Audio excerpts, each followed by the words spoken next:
Chika's DIY!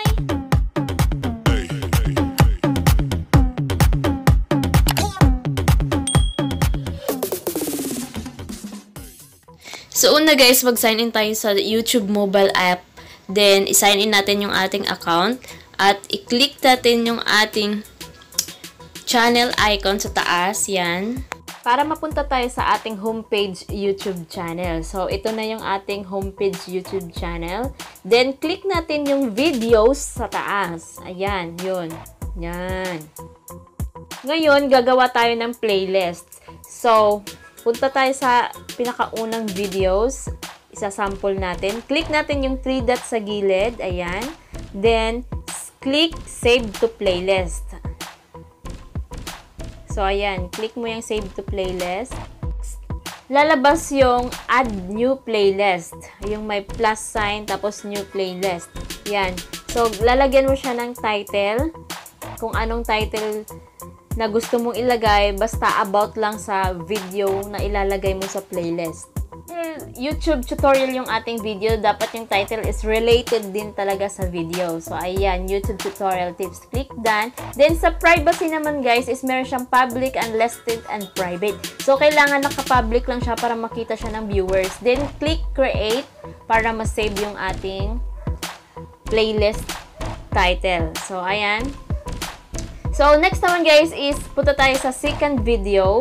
So, ipapasok ulit natin siya sa ating playlist na ginawa. So, ganyan lang. Save to playlist. Then, click mo yung YouTube tutorial tips na ginawa nating playlist. So, click mo lang. Ayan. Then, done. Click done. Next, ganun pa rin gagawin mo sa second video, third video, hanggang sa lahat ng video na gusto mong ilagay sa playlist na yan. So, click 3 dot lang, then save to playlist, then click YouTube tutorial tips, then done.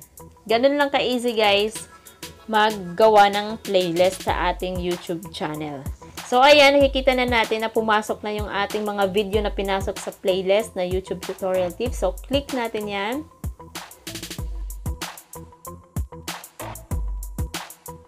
So, ganito magiging itsura ng ating playlist na ginawa. So, pumasok na lahat ng video na ating nilagay sa playlist. So, ayan. It's all about YouTube tutorial lang talaga. Pag gagawa ka ng playlist, dapat kung ano yung title mo, yun din yung laman ng mga video sa playlist na yan. So, pwede mo siyang i-edit guys. Click 3 dots sa gilid. Kung lalagyan mo siya ng description. So, kayo na bahala kung anong ilalagay nyo sa inyong description na additional information about that playlist or video. So, kayo na po bahala ng more information. So, ayan. Sample, ganito yung nilagay ko.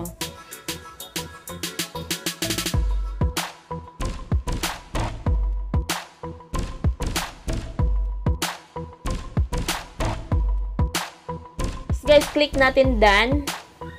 Then, sa privacy niya is public pa rin para makita ng ating viewers yung ating playlist. Dahil pwede mo siyang ilagay sa description below ng video mo. Pag nasit mo na in public, then click save. So, ito na yung ating playlist guys. So, may additional information na siya. So, makikita yan ng ating mga viewers.